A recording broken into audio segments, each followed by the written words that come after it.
Castro. Allez, vas-y, pourquoi pas. Vas-y, pourquoi pas. J'ai un scoop pour vous.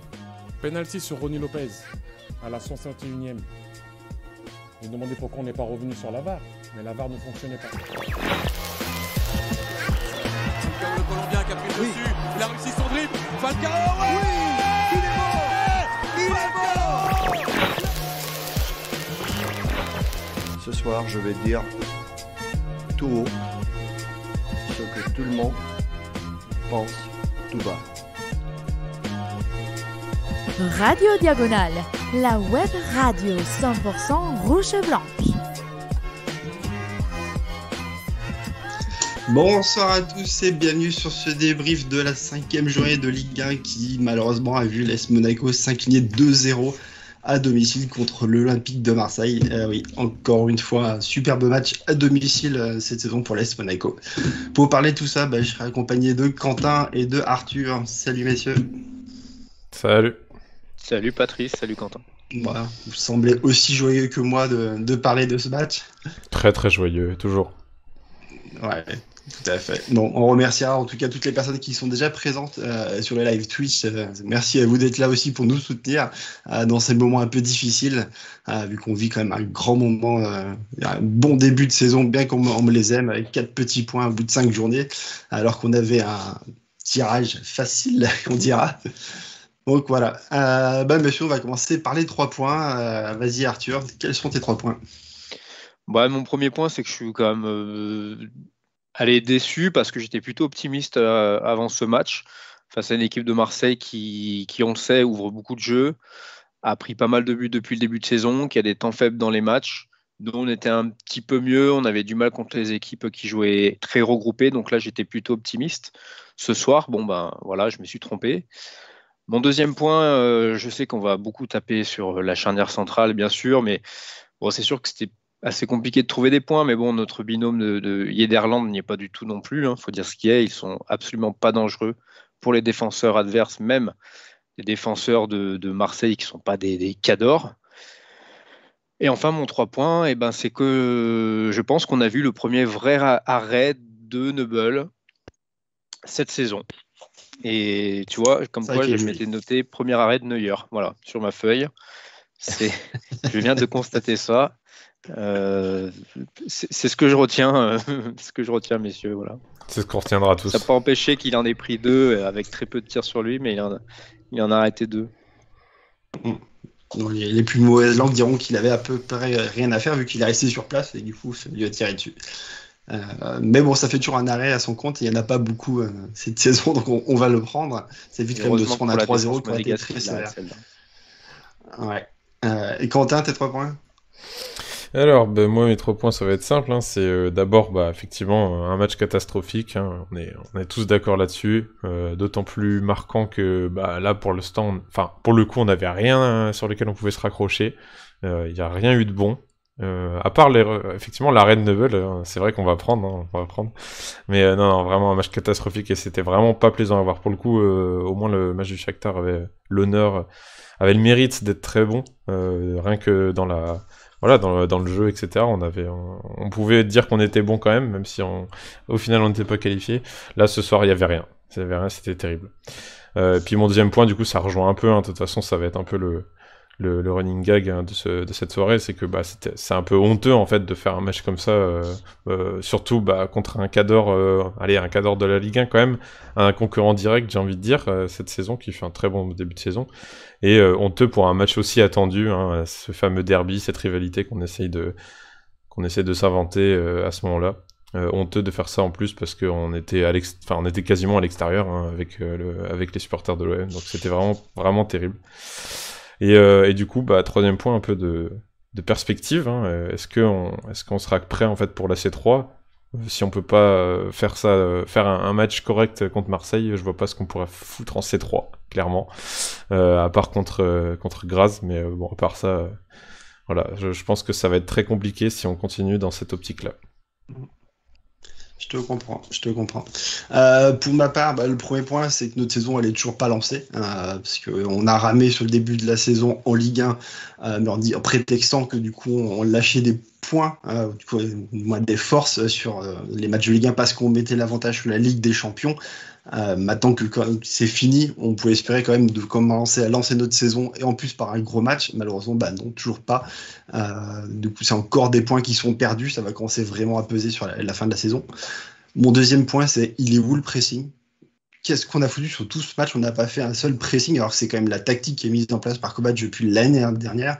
On presse les joueurs pour faire des récupérations de ballons hautes. Il n'y en a pas eu un seul de tout le match. Marseille s'est vraiment baladé à jouer en une touche de balle très rapidement. Et j'ai pas vu du tout nos joueurs presser le ballon, récupérer les ballons hauts, essayer de se projeter, avoir des actions. On a vu vraiment un match qui est complètement différent. Le Shakhtar joue quand même dans un jeu qui est assez similaire quand même à l'Olympique de Marseille. Un jeu très rapide, un jeu où on a énormément de milieu de terrain et de joueurs en une touche de balle. Donc, on peut s'attendre quand même à avoir la même chose qu'on a vu contre le Shakhtar, pourtant pas du tout.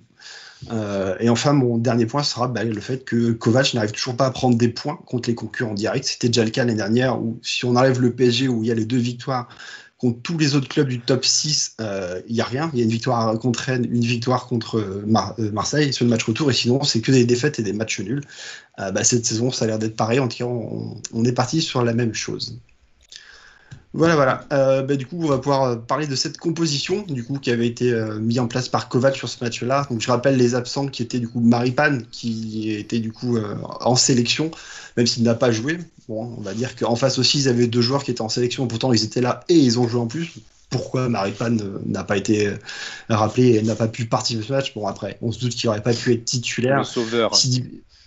Oui, j'avoue que oui, je trouve que Maripane est peut-être le meilleur défenseur qu'on a à l'heure actuelle. Je ne vais pas taper sur Badiachil, il n'y a pas forcément de raison, mais je trouve que Maripane est vraiment très important dans notre défense.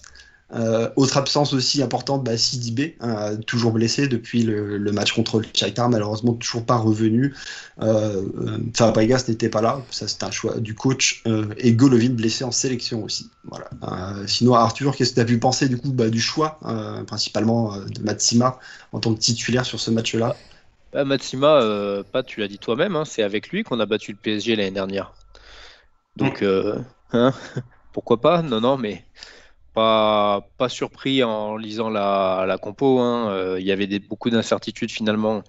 Tout le monde était là, donc on peut même pas mettre ça sur le compte d'absence vraiment. Et dans la défense à 3, Matsima, ça aurait pu être Pavlovic. Voilà, j'avais pas vraiment de gros doutes avant le coup d'envoi de ce match sur la composition d'équipe. Et toi, ton côté, du coup, Quentin, tu pensais plus voir Aguilar ou non Matsima semblait plus logique ? C'est vraiment le choix que les médias avaient du mal à savoir. L'un avait mis Matsima, l'autre avait mis Aguilar à ce poste-là, sinon le reste était assez attendu. Ouais, juste pour reparler du reste, c'est vrai qu'on ne s'attendait pas forcément à ce que Volante soit présent, par exemple, il y avait des incertains, etc. Donc, pour le coup, moi, je vois la compo, j'étais très content, surtout qu'il avait pris Matsima, effectivement, moi, j'ai compris Kovac, et je pense que effectivement il fallait un peu mettre Aguilar sur le banc au vu de ses prestations, de ses dernières prestations.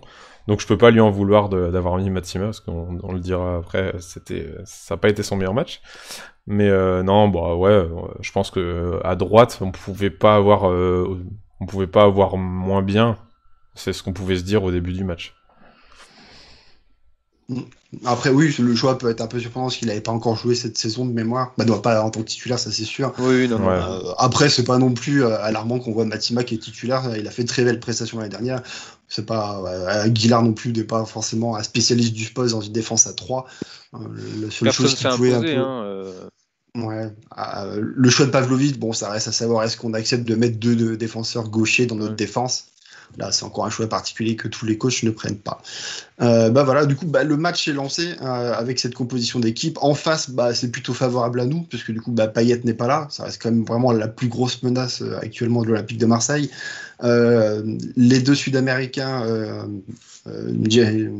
Gerson et De La Fuente, Conrad, on va l'appeler plutôt, ne sont pas non plus titulaires. Donc voilà, Marseille est un peu amputé de ces éléments qui ont brillé sur le début de la saison. Monandan aussi n'est pas là. Voilà, c'est plutôt mauvais pour nous, parce que depuis le début de la saison, il est un peu comme notre gardien, auteur de quelques petites boulettes. Ça aurait été pas plus mal de l'avoir. Voilà. Du coup, qu'est-ce que vous avez pensé du coup de notre entame de match, messieurs ? L'entame de match, on a la frappe du petit Dieng là, qui nous a bien fait des misères assez rapidement à la 10e minute. Après, on va dire qu'on est dans Marseille pousse, ça c'est clair.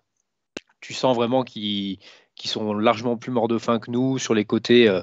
Au début de match, c'est surtout Under qui provoquait beaucoup, Guendouzi aussi. Enfin, on sentait qu'on était acculé, mais on prenait pas l'eau comme ça a été le cas après le premier but. Et puis non, il y a cette action, c'est la 12e, je crois. Une action de dingue, pas de Dieng, de dingue, où on voit même pas quelle a été l'erreur de Marseille, je crois. Où Ben Yedder s'en mêle un peu les pinceaux. Derrière, ça part en contre. Si je dis pas de conneries, c'est le poteau, non? C'est le premier poteau Ouais, c'est le premier poteau, Dieng trouve. Et enfin voilà, ça allait vraiment dans tous les sens. Donc un début de match, finalement, quand on est neutre, plutôt plaisant. Ça joue un peu de part et d'autre. Mais quand même, on a senti un Marseille largement au-dessus, ce qui ne m'inquiétait pas non plus trop pour autant, puisque, comme je le disais dans mes points, Marseille est une équipe quand même assez irrégulière sur 90 minutes. Donc, je m'attendais à ce qu'on ait des moments où on allait souffrir. C'était le cas dans ce début de match en termes d'occasion. Mais voilà, ça n'a pas été le moment le plus pire du match, ce début de match. Non, bah, les commentateurs Canal+ le disaient qu'on a eu un temps fort, c'était sur les 20 premières minutes, encore temps fort, ils sont assez gentils, mais c'est là où en tout cas on a été un peu plus dangereux, où voilà, on a fait voir des choses, que Marseille ait le ballon et les occasions, bon, on le sait, de toute façon c'est le style de jeu que l'Olympique de Marseille aura cette saison, c'est une équipe qui va énormément se projeter vers l'avant, qui aura des occasions, mais qui laisse du coup des espaces derrière. Et Monaco on a un peu profité sur ce début de match, beaucoup moins par la suite. L'action du coup que tu décris, on l'a revue, mais environ 15 minutes plus tard, le ralenti il était très long à venir, parce que du coup ils sont concentrés plus sur le poteau forcément de Dieng, mais du coup c'est une mauvaise relance dans l'axe, du coup qui est récupérée je crois par Gelson, qui la remet tout de suite oui c'est ça, qui la remet du coup à Ben Yedder, du coup voilà, comme tu l'as expliqué après, qui malheureusement est pas assez rapide pour au moins faire une frappe sur cette action là. En tout cas, oui, Dieng sur le début du match, c'est assez fou, parce que du coup, il est complètement seul, absolument pas muselé par Matsima. D'ailleurs, ça entraînera un changement entre Matsima et Disasi de la part de Kovac pour justement plus le museler, parce que c'est lui qui met le feu dans notre attaque et qui a toutes les occasions marseillaises. Et heureusement pour nous, à ce moment-là, il les met plutôt à côté ou sur les poteaux. Ce que j'ai noté après, sinon, on a une occasion du coup vers la 20e minute. Ouais, voilà. Quentin, si tu te rappelles, l'occasion du coup ratée de Gelson et Voland qui sont allés tous les deux à la conclusion. Ouais, qui se gênent sur un centre de Tchouaméni. Je viens d'y repenser, c'est vrai qu'à celle-là. Mais il y avait de la place aussi dans le dos des Marseillais sur ces 20 premières minutes. On a vu des situations, il y a eu un ou deux hors-jeu. On a vu des situations, on a vu un Saliba aussi qui a fait une passe en retrait à son gardien, ça a fini en corner. Donc c'est là où effectivement on était vraiment bousculé défensivement, et notamment avec Dieng qui enrhumait sur chaque offensive Disasi ou Matsima, mais il y avait un petit peu de place encore jusqu'à cette occasion où Voland et Gelson se sont gênés, et après plus grand chose. On peut quasiment dire que c'est la dernière qu'on a eue quasiment. Après, on a une pseudo-occasion tout au début de la deuxième mi-temps, mais sinon c'est vraiment la dernière occasion qu'on a, qui est plutôt belle, parce que du coup Enrique Decalcioni qui fait un beau centre au deuxième poteau. Malheureusement je sais pas s'il se gêne ou si c'est Gelson, Voland est trop court et que c'est Gelson du coup qui la met à côté. J'ai l'impression que Voland ne voit pas forcément Gelson, il me semble. Je pense qu'il se gêne un petit peu, ouais. Mais il le voit trop tard, et puis du coup il fait plus l'effort. Enfin bref, c'est un peu dommage, mais de toute façon on s'en crée pas beaucoup des occasions comme ça, donc forcément dès qu'on arrive dans la surface et qu'on doit le faire, voilà, on doit les mettre, on doit être incisif. On pouvait estimer que le match, enfin on pouvait estimer qu'on n'avait qu'un but à mettre pour au moins verrouiller derrière, etc. Je sais pas, ça peut faire avec le score effect, voilà, ça peut faire quelque chose, mais là derrière non, on n'a pas du tout essayé de marquer le premier but, j'ai l'impression. Et du coup c'était vraiment très très frustrant, d'autant plus que Marseille derrière, en fait c'est vraiment des deux côtés, hein, défensivement comme offensivement, on est catastrophique, et donc du coup on n'est pas rassuré à ce niveau-là. Dès la 30e minute là, on n'est pas rassuré parce qu'on se dit qu'un poteau, deux poteaux, ça va finir par arriver, quoi. Sur chaque contre-attaque ou attaque placée, Marseille est dangereux, parce que dans notre dos Marseille, avec ses deux ailiers, ça allait vraiment très très vite et chaque passe en profondeur amenait une occasion dangereuse.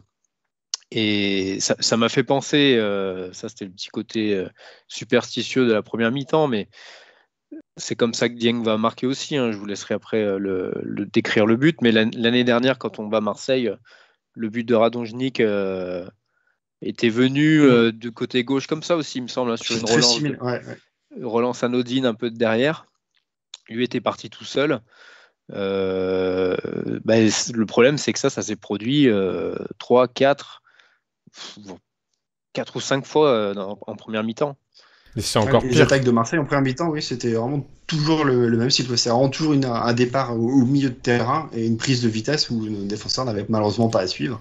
Mais et du coup, c'est comme ça que les deux poteaux arrivent et le but aussi. Mais c'est ça, c'est encore pire que l'année dernière, c'est-à-dire que le ballon arrive vraiment à la relance, quoi. Il commence à la relance, je veux dire. Donc voilà, il y a quoi? Il y a le gardien qui fait une passe. Il y a peut-être une ou deux passes en plus, mais après derrière c'est un long ballon directement sur Dieng. Et puis en fait là avec Radonjic, il y avait eu je me souviens que c'était un peu au milieu de terrain. Voilà, on avait même, je me souviens, incriminé. On savait pas qui incriminait sur ce but. Sidibé ou Maripane. Ouais, c'est ça. Et là pour le coup, on sait très bien qui incriminait. Et pour le coup, moi j'ai pas trouvé qu'on était mal placé ou quoi, c'est juste que la défense était un peu trop haute, enfin qu'il était mal placé individuellement, juste la défense était trop haute, et puis ça me fait penser plutôt même au match contre Lyon, en fait, où on se prend des transitions tout le temps, avec, alors ils étaient pas en supériorité, mais là pour le coup il y avait juste besoin de vitesse pour fracasser notre défense, et après t'as un Matsima, voilà, bon... J'ai vu Badiachil il y a quelques années, en fait, un peu mou, voilà, je sais pas pourquoi, j'ai l'impression qu'il a la capacité de le suivre, mais il choisit de mettre un pied hasardeux qui l'élimine, en fait, il s'élimine tout seul. Donc, sur le but, après l'action, sur le but, ouais. Ouais, sur le but. Après, pour moi, l'action commence un temps plus tôt. C'est quand, du coup, Dissassi, qui est au marquage à ce moment-là de Dieng, fait le choix, du coup, de monter au pressing d'un cran en faisant un signe de la main, du coup, à Matsima pour qu'il vienne reprendre le pressing, le marquage, du coup, de Dieng. Sauf qu'il y a un écart entre les deux joueurs qui est trop grand. Il aurait même pas eu le temps, de toute façon, de revenir et l'action, elle est tout de suite derrière. Ce qui fait que, du coup, Dissassi lâche complètement son marquage. Dieng est seul sur le côté. Matsima arrive quand même à le rattraper et est quand même premier sur le ballon, et là il nous fait la cagade comme tu l'as dit, et du coup après c'est un face à double, et forcément on le fait toujours, hein. Si tu frappes pas sur double, bon, si tu cadres ça fait but malheureusement. La frappe est plus bonne, pour une fois il avait touché les deux montants, donc cette fois-ci il a rasé les montants. Très belle frappe. Bon, c'est vrai que double pas non plus faire énormément de choses dessus, mais malheureusement pour nous ça fait 1-0 déjà à ce moment-là du match, et ça fait mal. Ouais, c'est ça en fait, c'est qu'on était vraiment mangé, hein, et tu parlais de Lyon l'année dernière, Quentin. À Lyon, on avait quand même la possession, on avait eu des occasions aussi. Là, on l'a pas vraiment eu. Donc, tant qu'on n'avait pas pris ce but, bon, personnellement, je me disais, il y a eu quelques petits espaces, on ne sait jamais. Les Marseillais aussi, ils sont pas super sereins derrière quand on les bouscule un peu. Et là, en prenant ce but, malheureusement, toujours avec ce petit espoir que Marseille se relâche bien sûr, mais là, fallait attendre la mi-temps et voir ce qui pourrait se passer. Voir ce qui pouvait se passer surtout au niveau de Kovac, surtout savoir est-ce qu'il allait changer les choses à la mi-temps, même si parce que moi la 37e du coup 1-0, je me dis bon ça devrait en rester là jusqu'à la mi-temps, même s'il y a l'arrêt de Nubel du coup.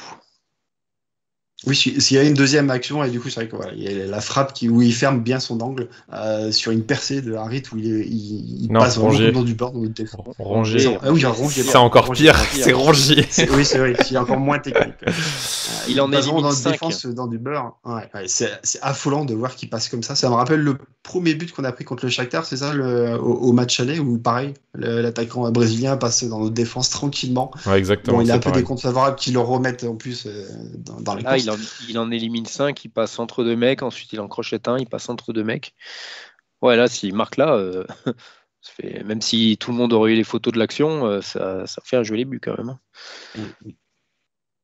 Et du coup, Noble prend là quand même la bonne décision, il reste sur ses appuis, ferme l'angle avec ses deux jambes pour vraiment éviter du coup de se prendre le but entre les jambes. Et heureusement, du coup, c'est là où la frappe part.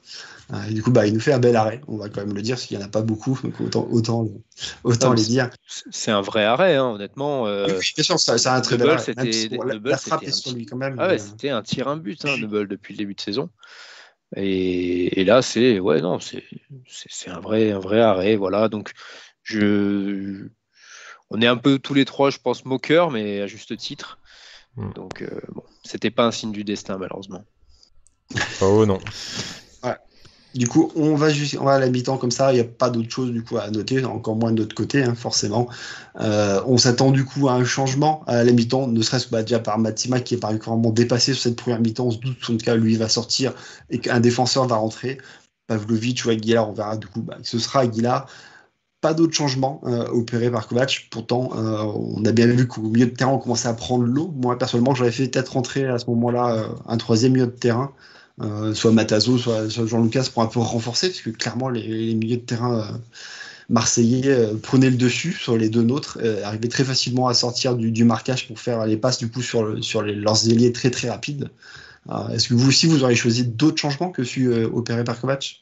Moi j'aurais changé vers l'avant, je pense. On pouvait se dire que Voland était... Alors, je sais pas pourquoi il était incertain à la base et tout. Je me suis dit, bon, il est peut-être un peu juste physiquement, même là, on l'a vu, il était pas non plus très en jambes.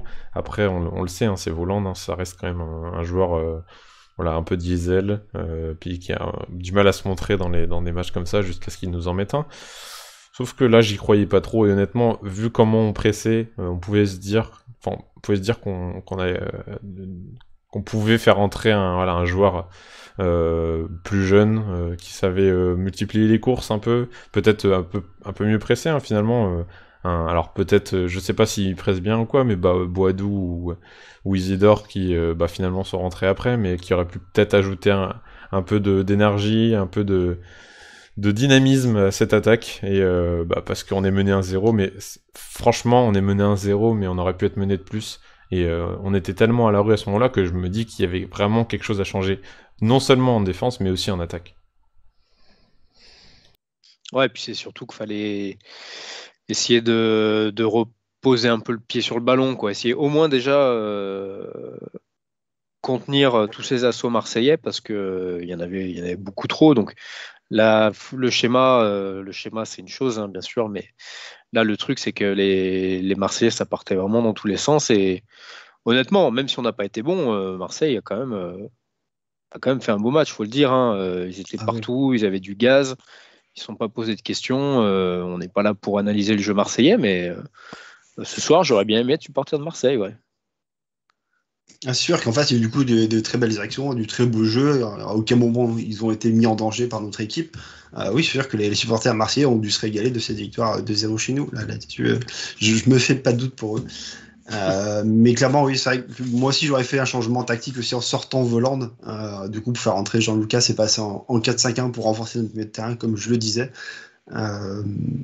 Malheureusement, du coup, Voland est bien là, et dès la rentrée de cette deuxième mi-temps, du coup, il y a une belle action. Du coup, il est lancé dans la profondeur par Fofana. Voland qui récupère le ballon dans l'axe, et malheureusement, du coup, il temporise plutôt que de la passer. Il me semble que c'est Diop qui est complètement tout seul et sans marquage en plus à côté. Et malheureusement, du coup, il y a une perte de balle alors qu'il est à l'entrée de la surface. J'ai trouvé ça assez rageant, alors qu'on a tout de suite, dès l'entrée de deuxième mi-temps, une opportunité. Et du coup, il est un peu soliste. Il lève pas la tête à ce moment-là, c'est un peu dommage. Là, c'est la différence avec les actions marseillaises, c'est qu'eux, devant, il y a de la vitesse, et que sur un ballon comme ça, Folland, on voit qu'il arrive un petit peu à passer devant, mais il n'a pas la vitesse pour partir face au gardien. C'était assez rigolo même. Il a vraiment souffert de la comparaison avec ce qui s'est passé pour les attaquants marseillais, à commencer par Diagne, bien sûr.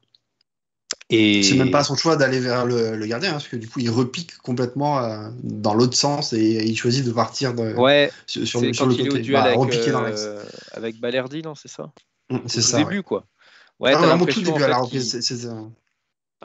t'as un peu l'impression qu'il tente le tout pour le tout déjà de récupérer le ballon, et je le voyais moi plus dans faire une course pour passer devant et partir vers le but, mais bon, on a senti que le coup de rein n'y était pas dans tous les cas. Hein. Mais bon, c'est marrant parce que tous les deux, c'est vrai que vous étiez pour un Coachier Voland à la mi-temps et je me suis amusé à compter. J'ai ragé 2 minutes, il a touché 3 ballons, plus que l'ensemble du match, puisqu'il y a eu après cette tête sur corner. Malheureusement pour nous, du coup, il y aura peu d'occasions monégasques à décrire. De toute façon, on va aller jusqu'au deuxième but, qui fait mal. Déjà, le premier but est assez dur à encaisser, parce que du coup, il part vraiment très très loin et on se fait manger parce qu'il y a une erreur un peu de Matsima. Le deuxième but, là par contre, c'est bien Harit, c'est pas Rongier, qui fait un bon pressing sur Aguilar pour récupérer un ballon qu'il vient de perdre. Et du coup, arrive par un petit geste à passer entre les défenseurs et arriver à donner. Bon, volontairement ou involontairement, je suis pas sûr qu'il va y faire une passe à ce moment-là. Peut-être qu'il voulait juste passer, donner le ballon à Dieng. Du coup, qui se retourne d'une facilité contre Disassi. C'est affolant de voir qu'il a autant de liberté de pouvoir se retourner et de faire une frappe à ce moment-là. Dieng, c'est le mec qui. Vas-y, Quentin. Non, vas-y. Dieng, dans ce match, c'est rigolo. Enfin, son premier tir, il fait une frappe un peu maladroite au-dessus de la cage. Bon, le gamin, quoi. Sur le but qu'il met, son deuxième but face à Disassi, on dirait qu'il a pris 10 ans d'expérience en une mi-temps, le mec. Il se retourne, il fait le geste parfait. Bon, Neubel, honnêtement, peut-être qu'il y est pour rien, mais bon, il en avait déjà fait un d'arrêt. Et Aguilar, malheureusement, il est rentré à la place de Matsima, mais tu vois qu'il est en galère, quoi. Non, mais il est en galère. Franchement, tu vois Disassi, mais je comprends pas sa défense. Limite, on croit, il le suivait comme s'il allait retourner dans son camp. Il était pas du tout bien positionné et il se retourne tellement, je sais pas, il se retourne tellement vite Dieng que, il s'enroule autour vraiment comme un bleu. Et putain, ça dit quoi une interview d'avant-match, j'aimerais bien te sélectionner en équipe de France, mais bordel. Franchement, ça. Non, mais franchement. Non, on est très très loin là, très très loin. Et en fait, pour que Kovac en plus fasse un petit coaching en le replaçant à droite, etc.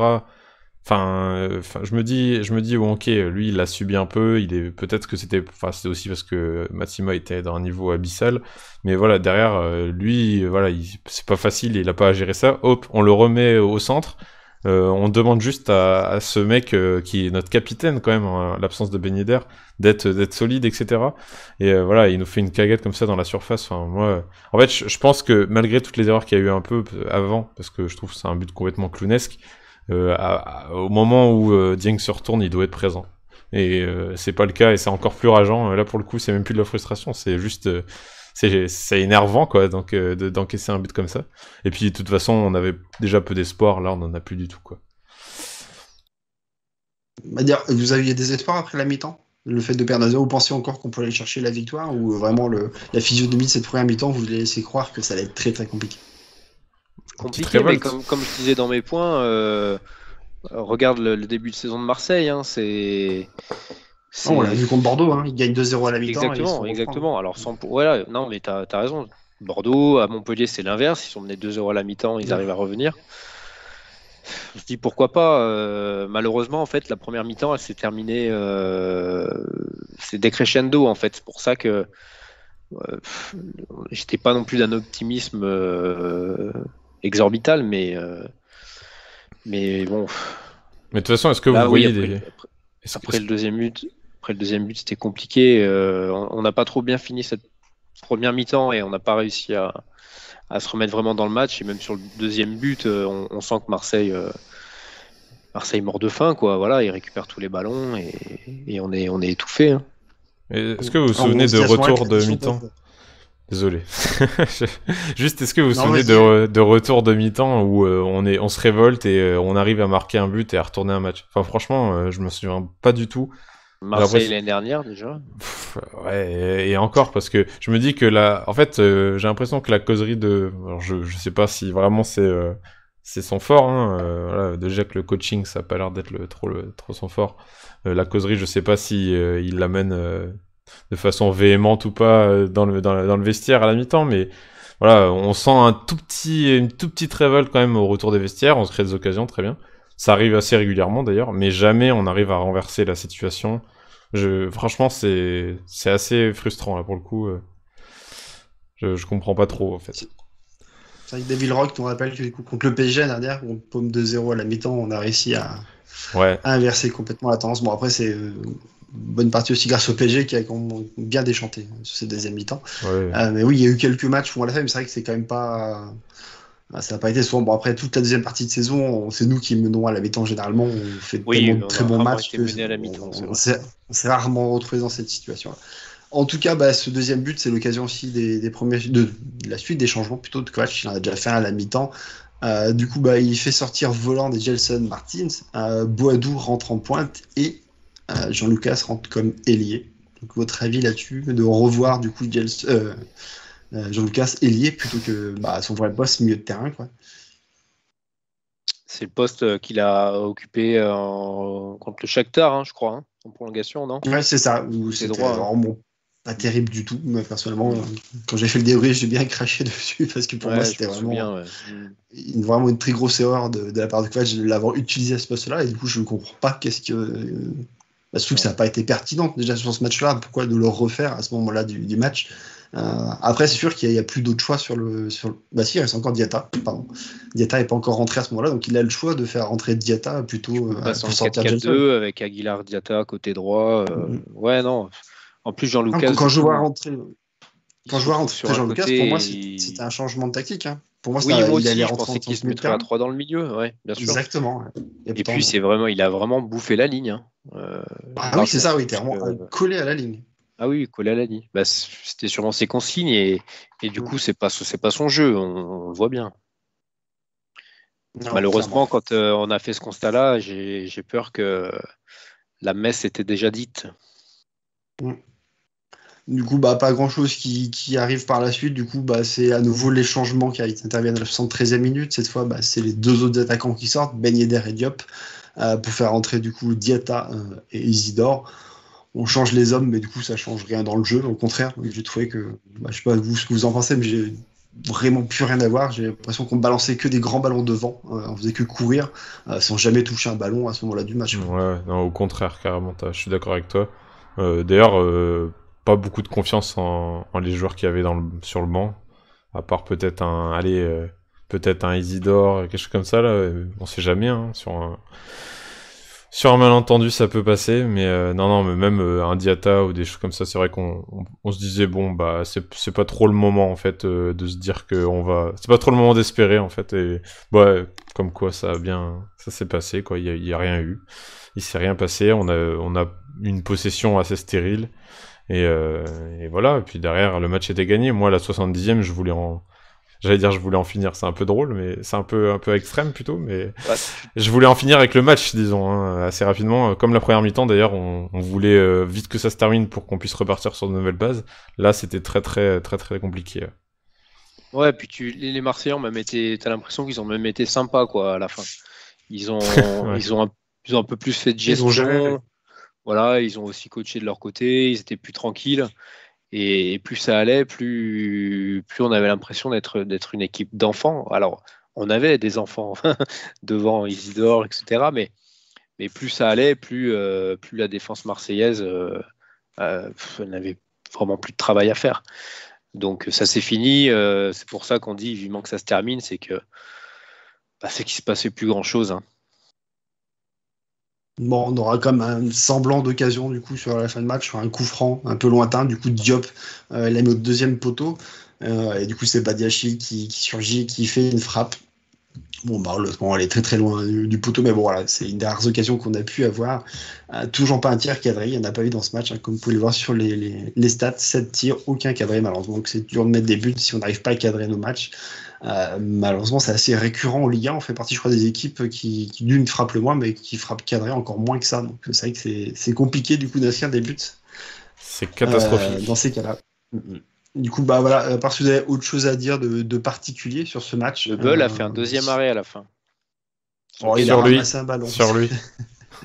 Guendouzi frappe au premier poteau. Ouais. Moi, je lui accorde. D'accord, de toute façon, oui, je crois que c'est ça. Il y a 2 tirs cadrés.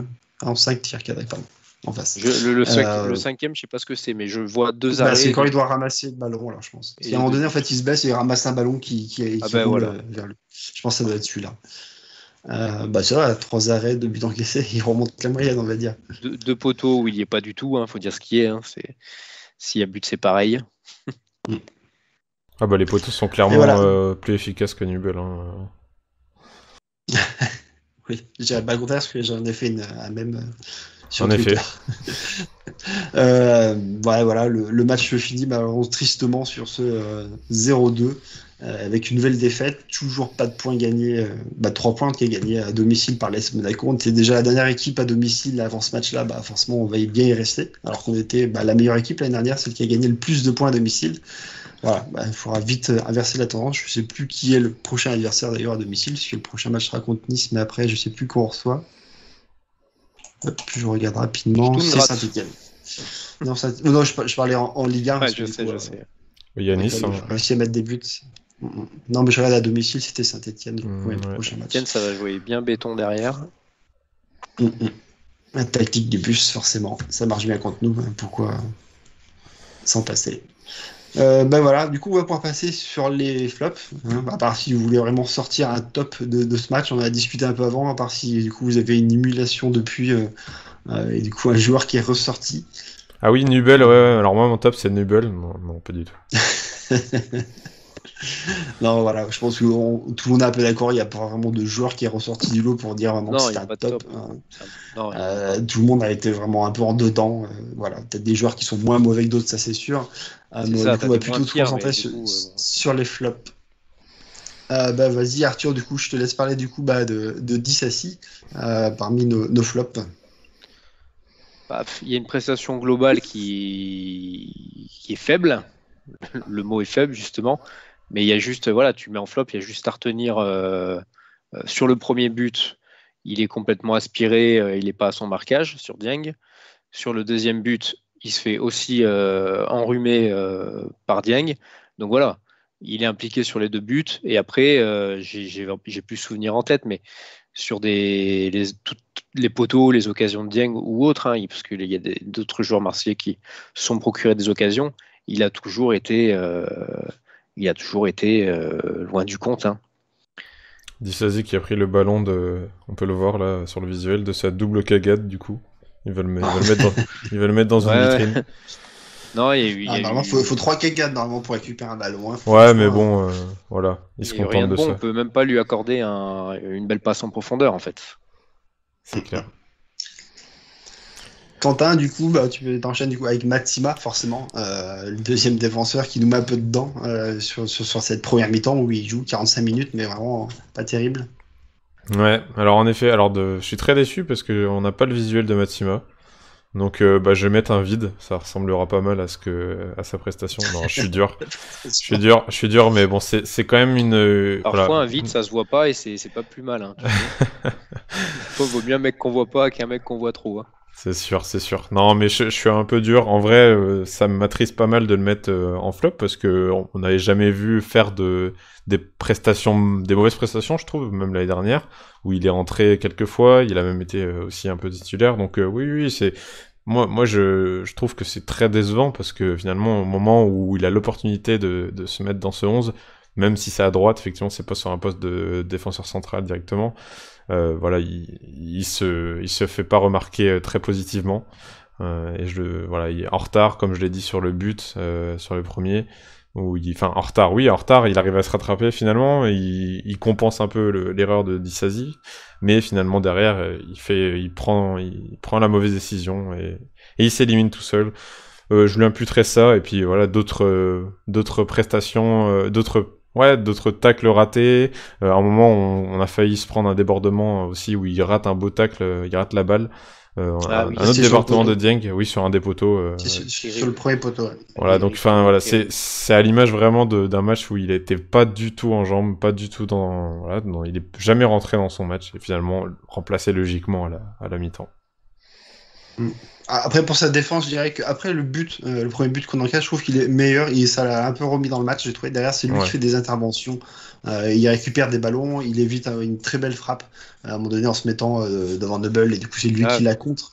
Il y avait hors-jeu. Donc, ça a été oui, il y a eu hors-jeu en plus, oui, derrière. Ça a été un peu mieux, en tout cas, sur les 15 dernières minutes qui ont resté derrière. Mais du coup, malheureusement, voilà, il est sorti à la mi-temps. Tu fais sortir Dizazi, il n'y a pas non plus. Tu vois, il y a.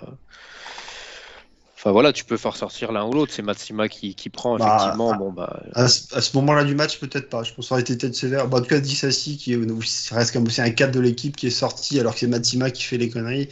Je pense que ça aide pas ton vestiaire si tu fais ça. Parce qu'à ce moment-là, Disasi, certes, il est un peu fautif sur le premier but puisqu'il lâche le marquage, mais parce qu'il veut que ça coulisse. Mais après, c'est surtout sur la deuxième mi-temps où je trouve que Disasi fait des erreurs. Ouais. On n'a va pas été pouvoir rassuré enchaîner par du coup. Dizazi en première mi-temps quand même. Oui, clairement. On va pouvoir enchaîner sur les performances individuelles. Je vous propose du coup de passer Noble. Je pense que c'est bon. On a fait assez de pics sur lui sur ce match-là. Alors, juste un dernier commentaire sur lui. C'est vrai qu'on l'a dit un peu en pic, voilà, que effectivement on tire sur lui et c'est bon, voilà, il arrête.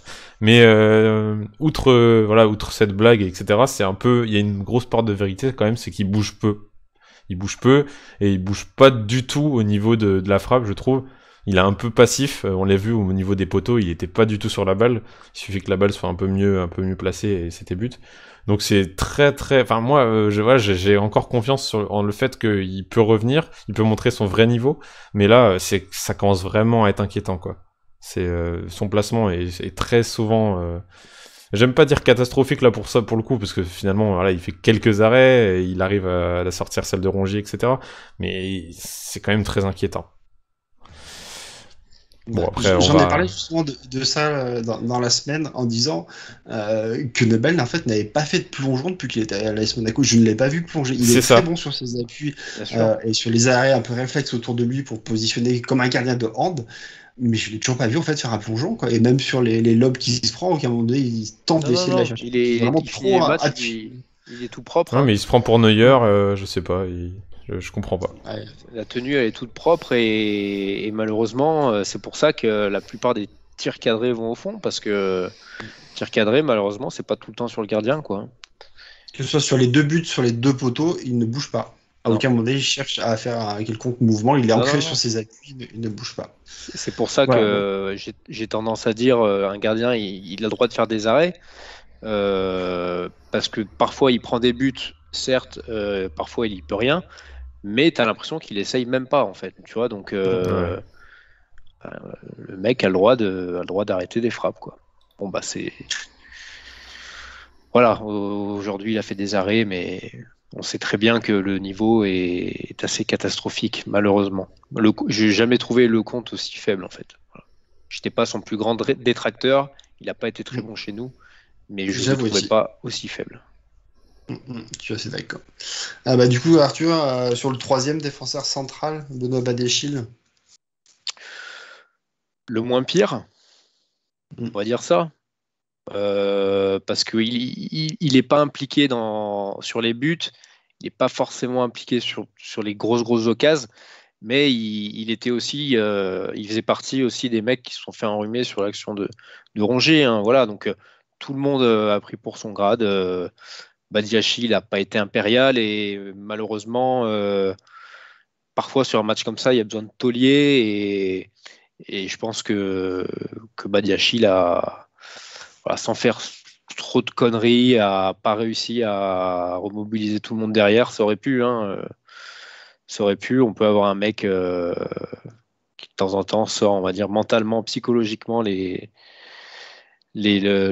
coéquipiers du bourbier, et bon, ça n'a pas été le cas, donc je vais utiliser ce terme de moins pire, je ne sais pas ce que vous en pensez, mais bon, on va pas dire qu'il a fait un énorme match. Hein. C'est toute la défense, c'est collectif, donc... Pour ma part, du coup, je vais pouvoir parler de Caio Henrique, beaucoup moins impliqué du coup dans les problèmes défensifs de ce match-là, même si du coup Under était un peu libre quasiment dans tout le match, sur toutes les contre-attaques, même si c'est plus Dieng qu'on a vu de l'autre côté, il y en a eu quand même pas mal d'actions qui sont débutées du côté d'Under, et du coup Caio était très loin, forcément, quand on joue avec un piston très très haut sur le terrain comme Henrique, du coup ça laisse vraiment de l'espace derrière, que Badiach il a plutôt bien comblé quand même, mais du coup offensivement il n'a pas apporté énormément, plutôt très très vite bloqué par contre du côté marseillais. Donc voilà, si offensivement il apporte rien et que défensivement derrière il laisse de l'espace, forcément on ne peut pas non plus parler d'une bonne performance de sa part. Match moyen, on espère du coup de le retrouver à un autre niveau sur les prochains matchs. Quentin, du coup, Fofana au milieu de terrain. Yep, Fofana qui a aussi un ballon dans les mains, tiens, je sais pas lequel c'est, mais du coup là pour le coup c'est peut-être le ballon des nombreuses fautes techniques. Voilà, Fofana, c'est un peu en dents de scie son match. Il y en a beaucoup qui l'auraient mis en flop. J'entends même certains qui l'auraient peut-être mis éventuellement en top pour ressortir. Donc c'est... J'avoue. Voilà, donc c'est un peu... moi je suis un peu mitigé aussi. Pour moi, il a pas fait un match non plus incroyable. Enfin, faut le dire, hein, comme toute l'équipe. Mais il a pas non plus été catastrophique. Il a même récupéré certains bons ballons. Mais un peu mieux en deuxième, j'ai trouvé. Voilà, c'est ça. Surtout en deuxième. Et techniquement, surtout la première mi-temps, c'était très très dur. C'est ça qui m'a un peu chagriné, c'est que voilà, derrière on peut se dire voilà, en plus il fait une très bonne passe à Diop, etc. à 3, une très bonne récupération, et c'est comme ça que j'envisage Fofana vraiment dans notre équipe, comme étant voilà ce joueur un peu gratteur de ballon et surtout assez bon au pressing, etc. et même dans la passe. On l'attend aussi pour son but, hein, pour son premier but. On en a parlé dans l'émission Prono, hein, allez écouter. Mais voilà, c'est un match quand même assez décevant de sa part malgré ça. Et il est en partie responsable du fait qu'on s'est pas mal fait bouffer au milieu de terrain. Même si, pour moi, même si on était passé à 3, ça aurait pas changé beaucoup de choses. Mais voilà, c'était assez décevant quand même, dans l'ensemble. Arthur, son compère du coup à Tchouaméni, le nouveau international français. C'est marrant, j'allais introduire comme ça aussi. Comme si on l'avait pas compris. Il fallait bien ressentir quelque chose de positif sur ce match. Ouais. Il peut pas faire tout seul, hein, c'est ce que je vais retenir. Hein. Il n'a pas été mauvais, hein, mais malheureusement étouffé comme les autres. J'étais en train de penser à Guendouzi, par exemple. C'est un mec que j'ai jamais vu très très bon, Guendouzi, personnellement. Ouais, aujourd'hui, tu as l'impression qu'il était énorme, quoi. Alors, il a fait un bon match, hein. Il était à peu près dans sa zone, mais Tchouaméni, première mi-temps, c'est pas dégueulasse, hein. Tu vois, c'est lui qui fait le centre pour l'occasion. Il arrive à trouver des passes dans l'axe, et c'est pas trop mal. Après, deuxième mi-temps, Joucorin, il prend un carton jaune, et tu sens que lui aussi, il sort un peu du match parce qu'il n'y a plus grand chose à faire, et l'impuissance, voilà, pas mal d'impuissance, mais l'un des moins mauvais. Ouais.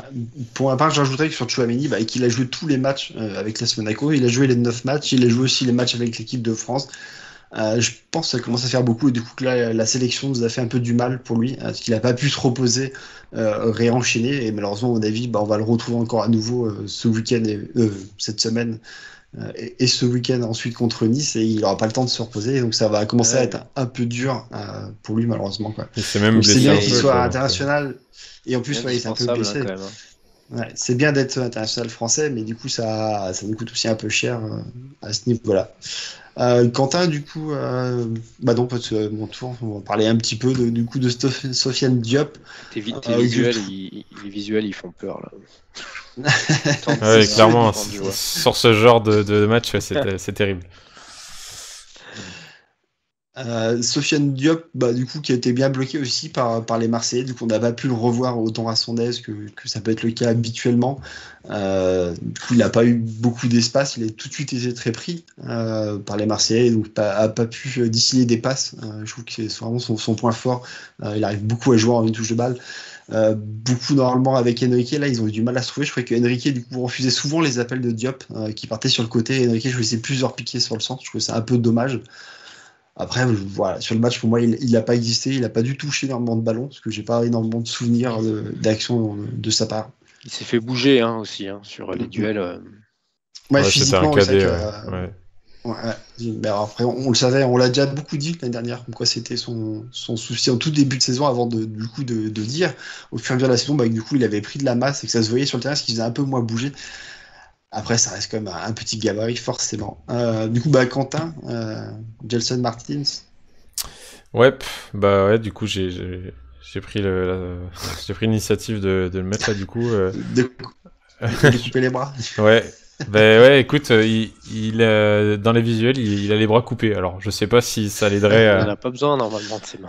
C'est ça. Je sais pas si ça l'aiderait à garder l'équilibre lorsqu'il fait un crochet dans la surface, mais voilà, visiblement non, parce qu'il en a bien sur le terrain et ça l'aide pas. Non, oui, effectivement, voilà, une prestation. Alors, moi j'aime bien Gelson en vrai.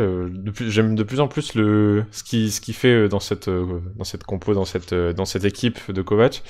Non seulement parce que c'est un peu le seul qui apporte de la vitesse, mais aussi c'est le seul qui peut apporter du danger, parce que vu qu'on est lent et que nos attaquants reçoivent pas les ballons dans les pieds, on n'apporte jamais de danger. Lui, c'est un peu son cas, et il se retrouve souvent dans la surface, sur son côté droit, même devant juste un défenseur ou même devant le but. On s'attend des fois à ce qu'il puisse, pourquoi pas tirer, prendre sa chance, comme il l'a fait récemment un peu.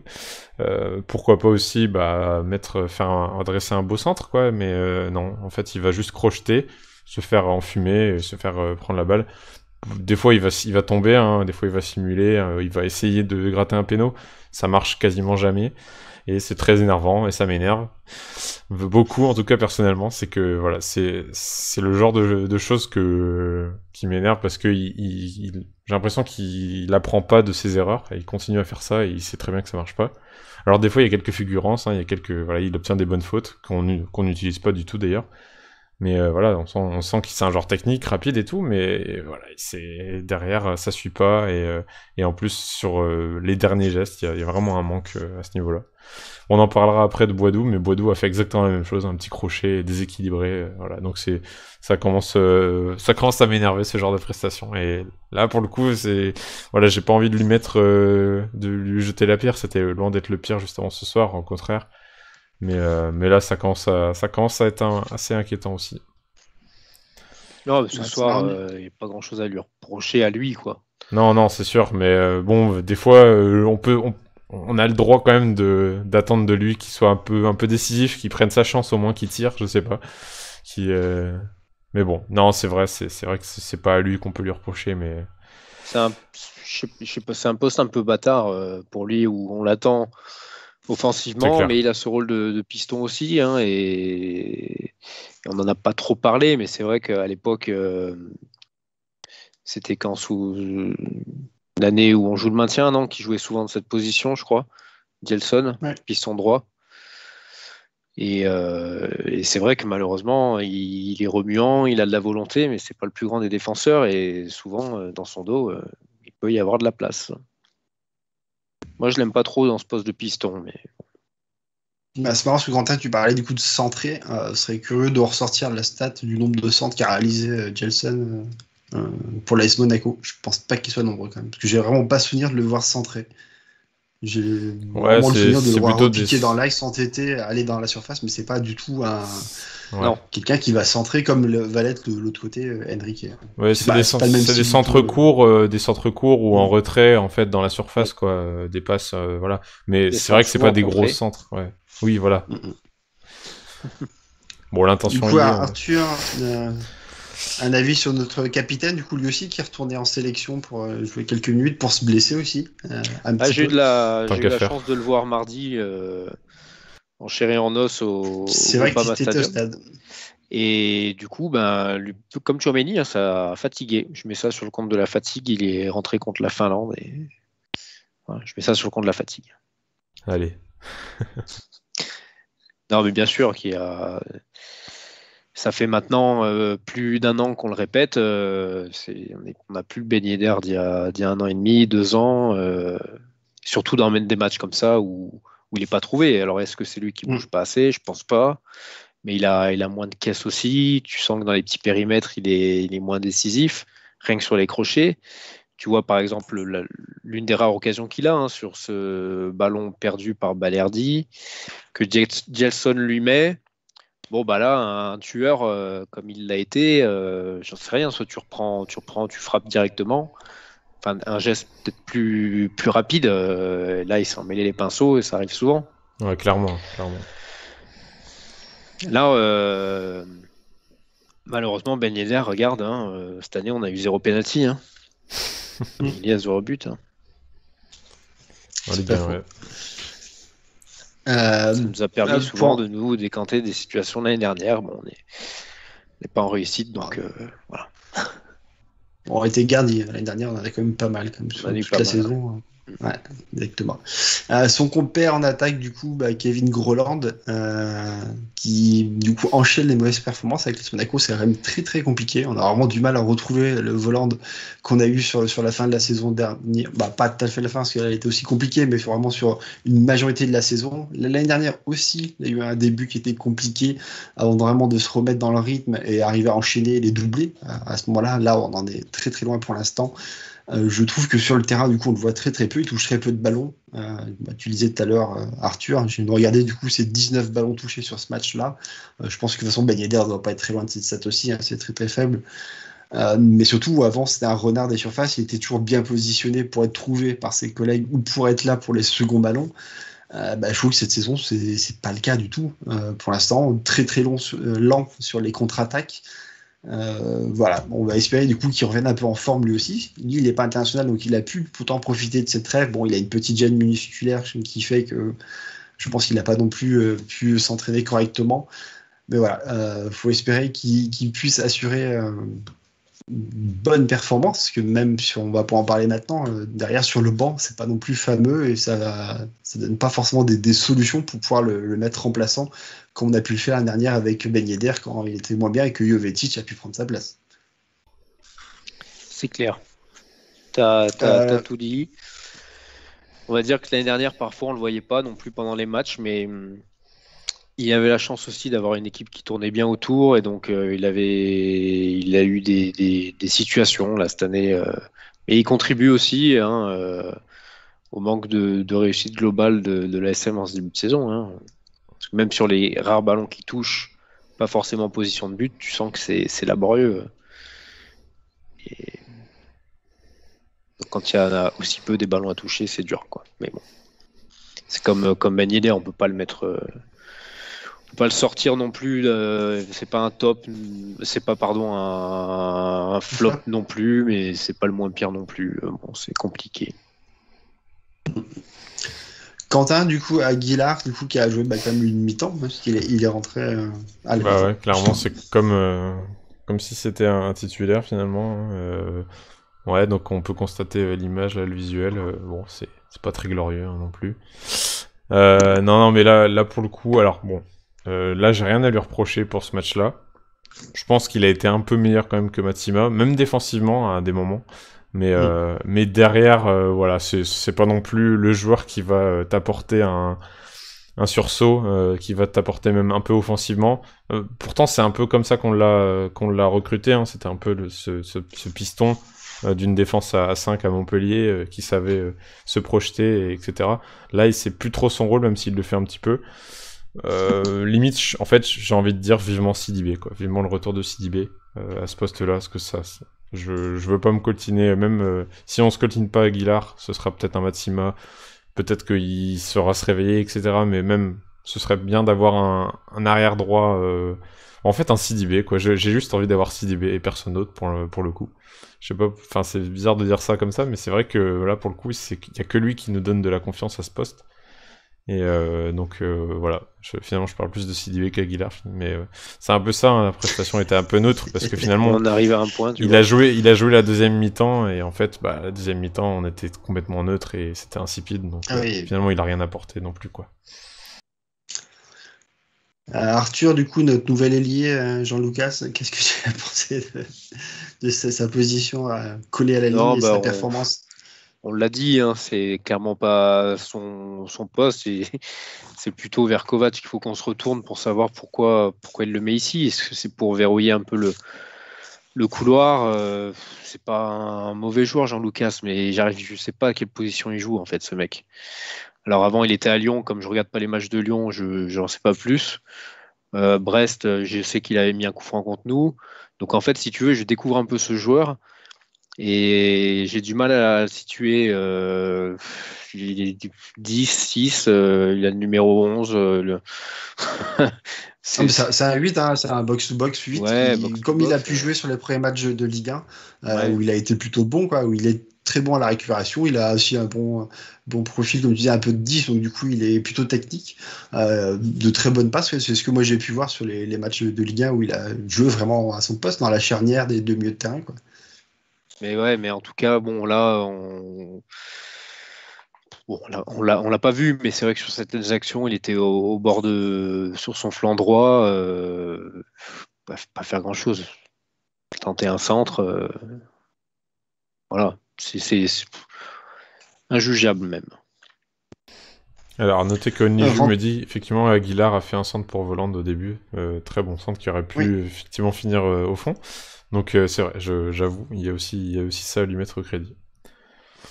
Tête de volante qui finit au-dessus de la cage, mais moi. Ouais, c'est exact. dans son C'est ça. temps fort de reprise de deuxième mi-temps. Là. Alors que je mets le visuel de Cesc Fabregas parce qu'il a apporté quelque chose à ce match. Il a fait un tweet hein, à la mi-temps, il a dit daguer. Voilà, donc 600 000 par semaine. Il a pas dit Il me semble. on peut le faire, il a pas dit quelque chose comme Ouais, ça. daguer, on peut le faire, machin. Ouais, Voilà, donc effectivement, on l'a pas paye. fait, du coup. Ouais, non, on l'a pas fait, mais au moins, voilà, il a fait un tweet, quoi. Puis on l'a retweeté, enfin, Monaco l'a retweeté. Enfin, voilà, c'est de l'argent bien investi, quoi.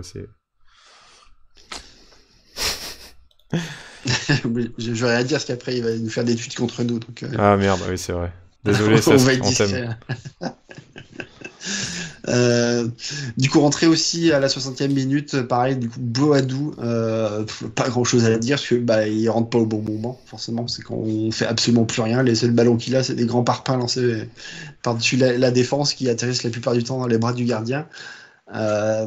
Il a quand même eu quelques petits bouts d'occasion où du coup il a quand même des ballons dans la surface où je trouve qu'il contrôle très très mal, où il prend pas les bons choix.